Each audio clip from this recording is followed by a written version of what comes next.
সুপ্রিয় শ্রোতা বন্ধুরা, আসসালামু আলাইকুম। আশা করছি সবাই বেশ ভালো আছেন। আপনারা শুনছেন অলৌকিক সত্য। আজকের কাহিনী আমাদের কাছে পাঠিয়েছেন গোপালগঞ্জের আব্দুর রহমান।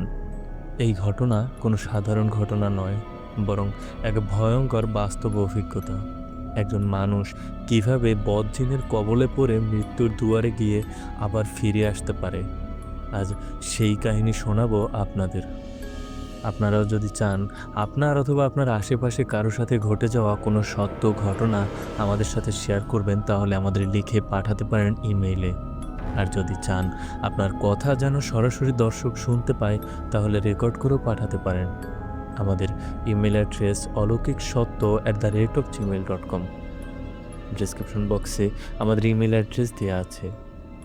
শ্রোতাদের কাছে ছোট্ট একটা রিকোয়েস্ট থাকবে, আপনাদের মধ্যে যারা এখনও আমাদের চ্যানেলটি সাবস্ক্রাইব করেননি, তারা দয়া করে আমাদের চ্যানেলটি সাবস্ক্রাইব করে দেবেন। কারণ প্রতিদিন আমরা আপনাদের জন্য নিয়ে আসি ভয়ঙ্কর সব ভৌতিক সত্য ঘটনা, রহস্য আর অমীমাংসিত কাহিনী। তাই যদি চান নতুন ঘটনা আপলোড হওয়ার সাথে সাথেই নোটিফিকেশন পেতে, তাহলে অবশ্যই বেল আইকনে ক্লিক করে অল করে রাখবেন। আর যারা ইতিমধ্যেই আমাদের পরিবারের অংশ হয়ে গেছেন, অর্থাৎ সাবস্ক্রাইব করেছেন, তাদের প্রতি রইল আমার আন্তরিক ভালোবাসা আর অন্তরের অন্তঃস্থল থেকে ধন্যবাদ। তাহলে আর কথা বাড়াবো না, সরাসরি চলে যাব আব্দুর রহমানের পাঠানো এই ঘটনায়। আসসালামু আলাইকুম, আমি আব্দুর রহমান, ঠিকানা গোপালগঞ্জ। আমি শেয়ার করব আমার জীবনের এক বাস্তব অভিজ্ঞতা। শ্রোতারা বিশ্বাস করবেন কি না আমি জানি না, তবে এটা আসলেই আমার বাস্তব অভিজ্ঞতা। তাহলে শুরু থেকে শুরু করছি। প্রথম যখন ঘটনা শুরু হয়, তখন রাত গভীর, চারদিক নিস্তব্ধ, সবাই ঘুমিয়ে পড়েছে। কিন্তু আমি আব্দুর রহমান একা শুয়েছিলাম নিজের ঘরে। হঠাৎ অনুভব করলাম বুকের ওপর ভারী কিছু বসে আছে। আমি নড়তে পারছি না, মুখ দিয়ে আওয়াজ বের হচ্ছে না। চোখ খুলে দেখি একটা কালো ছায়া। ছায়াটা আমার বুকের উপর চাপ দিয়ে বসে আছে। তার চোখ জল জল করে জ্বলছে, লাল আগুনের মতো। মনে হলো সে ফিসফিস করে কিছু বলছে আমাকে।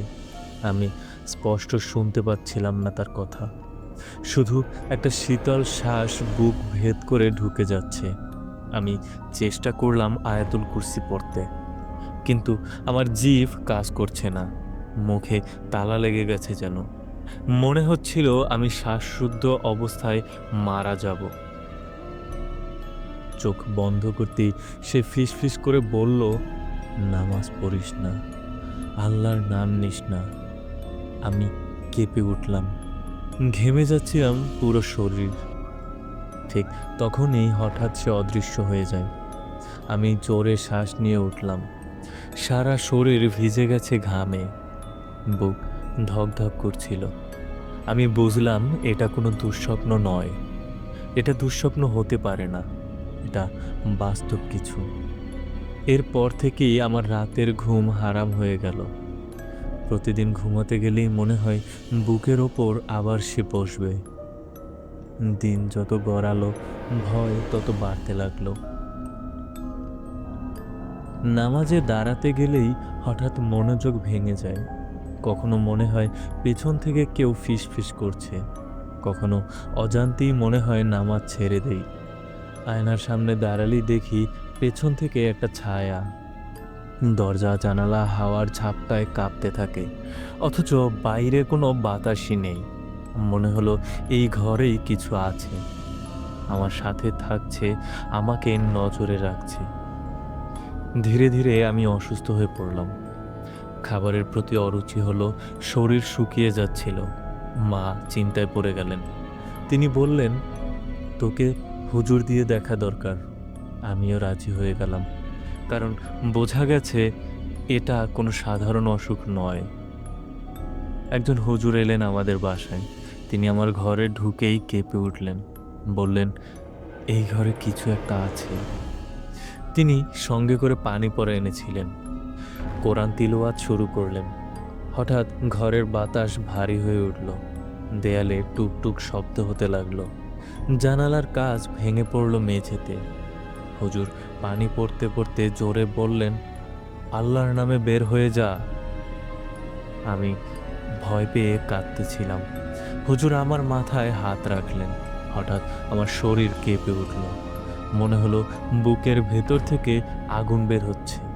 আমি চিৎকার করতে লাগলাম। আমার গলা দিয়ে অন্যরকম ভয়ানক আওয়াজ বের হচ্ছিল।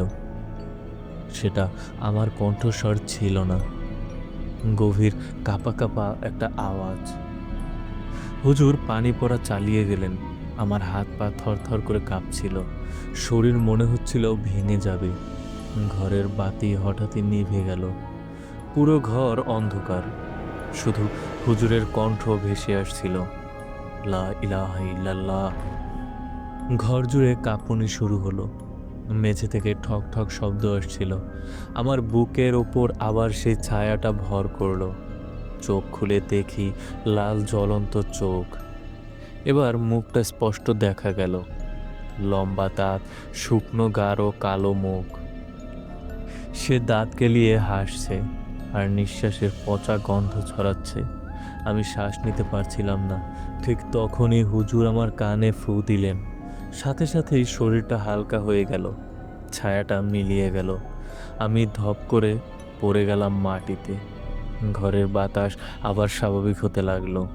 হুজুর বললেন, এটা একটা বদজিন। এটা তোমার ওপর চেপে বসেছে অনেক দিন ধরে। আমি কাপা কণ্ঠে বললাম, কিন্তু হুজুর আমি কি করব? হুজুর বললেন, নামাজ ছেড়ে দিও না, আর আল্লাহ তাআলার জিকিরে অটল থাকবে। কিন্তু সমস্যা হলো নামাজে দাঁড়ালেই ভয় লাগতে শুরু করতো। মনোযোগ ভেঙে যেত। মাথায় অজান্তেই কুমন্তব্য চলে আসতো। আমি চেষ্টা করতাম আয়াত পড়তে, কিন্তু জিভ ভারী হয়ে যেত। মনে হতো কেউ জোর করে থামাচ্ছে আমায়। রাতে আবার ঘুমের মধ্যে চাপা পড়তাম। ছায়াটা বুকের ওপর চেপে বসতো। ফিসফিস করে বলতো, তুই আমার হয়ে যা, তুই শুধু আমার। দিন দিন আমি দুর্বল হয়ে যাচ্ছিলাম। রক্তশূন্য হয়ে পড়ছিল শরীর।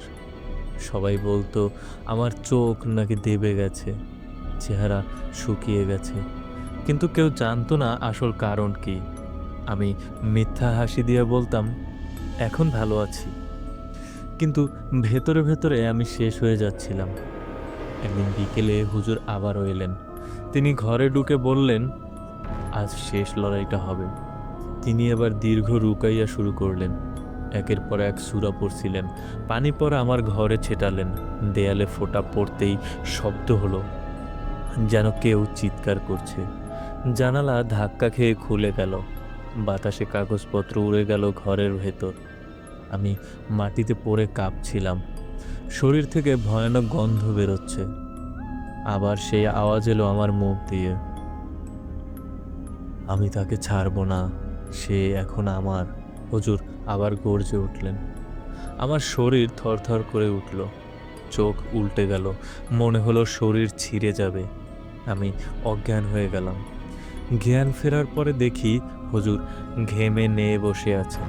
তিনি বললেন, তুই মুক্তি পেলেও এখনো বিপদ যায়নি। এটা মাঝে মাঝে ফিরতে চাইবে। সতর্ক থাকবি, আল্লাহর নাম ত্যাগ করবি না।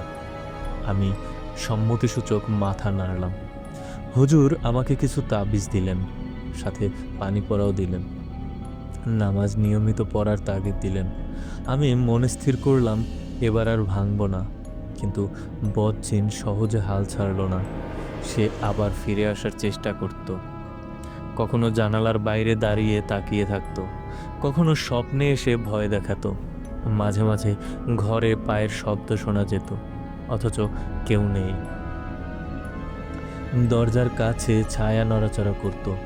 ঘুম ভেঙে গিয়ে দেখি চেয়ার উল্টে আছে, আলমারির দরজা খোলা। আমি কুরআন তেলাওয়াত শুরু করতাম। সাথে সাথেই বাতাস ভারী হয়ে যেত। মনে হতো ঘরে আগুন লেগেছে, কিন্তু কিছুই দেখা যেত না। ভয়াবহ চাপা আতঙ্ক আমাকে ঘিরে ধরত। ধীরে ধীরে বুঝলাম এটা আমার ঈমান নষ্ট করার চেষ্টা করছে, আল্লাহর নাম থেকে দূরে রাখার চেষ্টা করছে। আমার লড়াই শুধু ওর সাথে নয়, আমার লড়াই নিজের সাথেও। এ লড়াই চলতেই থাকলো। আমি প্রতিদিন কুরআন পড়া শুরু করলাম, আজান চালাতাম ঘরে, জিকির করতাম রাতে ঘুমানোর আগে। প্রথম দিকে আবার আক্রমণ বাড়ল, বুকের ওপর চাপা পড়ার ঘটনা নিয়মিত হলো। মনে হতো আমি মারা যাচ্ছি, কিন্তু আমি ছাড়িনি। কষ্ট হলেও আয়াত পড়তে থাকতাম। একসময় শরীর কাঁপতে শুরু করলো, বুক হালকা হলো, ছায়াটা দুর্বল হয়ে গেল। এক রাতে স্বপ্নে দেখলাম আমি অন্ধকার এক জায়গায় দাঁড়িয়ে আছি। দূরে সেই ছায়াটা কাঁদছে আর বলছে, আমি আর পারছি না, আমি এভাবে সহ্য করতে পারছি না। আমি জোরে বললাম, আমার রক্ষক আল্লাহ তাআলা, তিনি আমাকে রক্ষা করবেন। সাথে সাথেই আলো ছড়িয়ে পড়ল, ছায়াটা ধোঁয়ার মতো মিলিয়ে গেল। আমি ঘুম থেকে উঠলাম, হালকা অনুভব করলাম।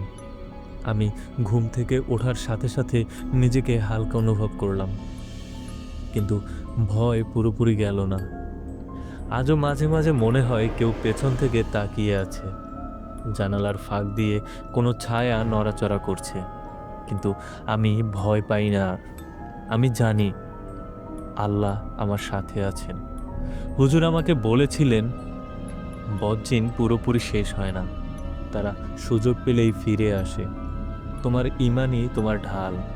আমি তো মেনে নিয়েছি, প্রতিদিন নামাজ পড়ি, কুরআন তেলাওয়াত করি, আল্লাহর জিকির করি, কিন্তু মনের ভেতরে এক ভয় থেকে যায়।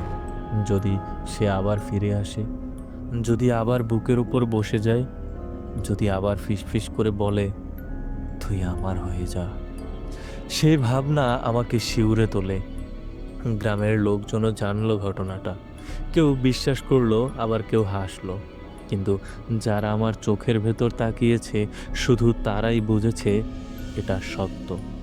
রাতে এখনও ঘরে অদ্ভুত শব্দ শোনা যায়, দেয়ালে হাতের ছাপ দেখা যায়, জানালার কাছে আঁচড় পড়ে থাকে। তবে আমি অভ্যস্ত হয়ে গিয়েছি। এখন ভয় নয়, দৃঢ়তা পাই, কারণ কারণ আমি জানি এটা ঈমানের পরীক্ষা। এরপর এক রাতে আবার অদ্ভুত কিছু হলো। আমি ঘুমাচ্ছিলাম, হঠাৎ বুক ভারী হয়ে গেল। চোখ খুলে দেখি সে আবার এসেছে। লাল চোখ জ্বলছে, দাঁত বের করে হাসছে। আমি সাহস করে পড়লাম, আউযু বিল্লাহি মিনাশ শাইতানির রাজিম, বিসমিল্লাহির রহমানির রহিম। সাথে সাথেই শরীর কেঁপে উঠল, সে চিৎকার করে মিলিয়ে গেল। আমি বুঝলাম এবার আমি জিতেছি। তাই আর ভয় নয়, কারণ আমি একা নই, আমার সাথে আছেন স্বয়ং আমার রব, আমার সৃষ্টিকর্তা। কিন্তু এক জিনিস ভুলতে পারি না, হুজুর বলেছিলেন, বজ্জিন চলে গেলেও তার দাগ থেকে যায় মানুষের মনে। সেই দাগ আমার মনে রয়ে গেছে। আমি আজও রাতে বাতি নিভিয়ে ঘুমাতে ভয় পাই। জানালার পর্দাগুলো টেনে রাখি, দরজায় তালা দেই, অথচ জানি এই সব কিছুই কাজে দেয় না। আসল শক্তি আল্লাহ তাআলার নামেই। কিন্তু মানুষের ভেতরের ভয় সহজে যায় না। আমি লড়াই করছি প্রতিদিন। ভয় আর ঈমানের মাঝখানে দাঁড়িয়ে আমার জীবন একটা যুদ্ধে পরিণত হয়েছে। কখনো জয়, কখনো পরাজয়, কিন্তু আমি হাল ছাড়িনি। প্রতিদিনের মতো চেষ্টা করছি, আল্লাহর কাছে আশ্রয় চাইছি। হুজুরের দেওয়া তাবিজ এখনো কাছে রাখি, পানি পড়া ছিটাই প্রতিদিন ঘরে। নামাজে কান্না আসে, মনে হয় আল্লাহই আমার একমাত্র রক্ষক। বাইরে লোকজন ভাবে আমি স্বাভাবিক, কিন্তু ভেতরে আমি আজও ভীত। কারণ আমি জানি বজ্জিনরা সহজে হাল ছাড়ে না, তারা সুযোগের অপেক্ষায় থাকে। আমি একটু দুর্বল হলেই আবার আঘাত হানবে আমার উপরে। তাই আমি সতর্ক থাকি, নিজেকে যথেষ্ট শক্ত রাখি, সৃষ্টিকর্তার নাম উচ্চারণ করি, ঘরকে আল্লাহর কিতাবের আওয়াজে ভরিয়ে রাখি, কারণ জানি শুধু এগুলোই আমার ঢাল। একদিন আমার ছোট ভাই বলল, ভাইয়া, রাতে তোমার ঘরে আওয়াজ হয় কেন? আমি মুচকি হাসলাম, বললাম, কিছু না, ও বাতাস, এসব তুই বুঝবি না। কিন্তু ভেতরে ভেতরে জানতাম সে এখনও এখানে আছে, শুধু দুর্বল হয়ে গেছে, কিন্তু একেবারে যায়নি। আমি ভয় পাই সে যদি আবার পুরো শক্তি নিয়ে ফিরে আসে। মা প্রায়ই কোরআন পড়ে ঘরে ফু দেন, বলেন আল্লাহ আমাদের হেফাজত করুন। আমি চুপচাপ শুনি। মায়ের দোয়া আমার ভরসা, কিন্তু রাত নামলেই তবুও বুকটা ধড়ফড় করে। অন্ধকার নামলেই মনে হয় যদি আবার সে আসে, যদি আবার সে আমার নাম ধরে ডাকে, যদি আবার সে আমার বুকের উপর বসে। আমি চোখ বন্ধ করি, আল্লাহর নাম নেই, কুরআনের আয়াত পড়তে থাকি। কান্না চলে আসে। মনে হয় এই যুদ্ধ কোনোদিন শেষ হবে না, হয়তো সারা জীবন লড়াই করে যেতে হবে। কিন্তু আমি ঠিক করেছি আমি হারব না, কারণ আমার রব সবসময় শক্তিশালী। আমার ঘটনা এখানেই শেষ নয়, প্রতিদিন নতুনভাবে শুরু হয়, প্রতিদিন নতুন ভয়, নতুন পরীক্ষা। আমি এক যোদ্ধা, ইমানের যোদ্ধা। আমার লড়াই মানুষের সঙ্গে নয়, অদৃশ্য বদ জিনের সাথে। সুপ্রিয় শ্রোতা বন্ধুরা, আব্দুর রহমানের এই ঘটনা আমাদের একটা বড় শিক্ষা দেয়। অশরীরী শক্তি যতই ভয় দেখাক না কেন, আল্লাহর নামের সামনে তাদের কোনো শক্তি নেই। ইমানই হলো সবচেয়ে বড় ঢাল। তবে একটা কথা মনে রাখতে হবে, ভয় চলে গেলেও তার দাগ মানুষের মনে থেকে যায় সারা জীবন।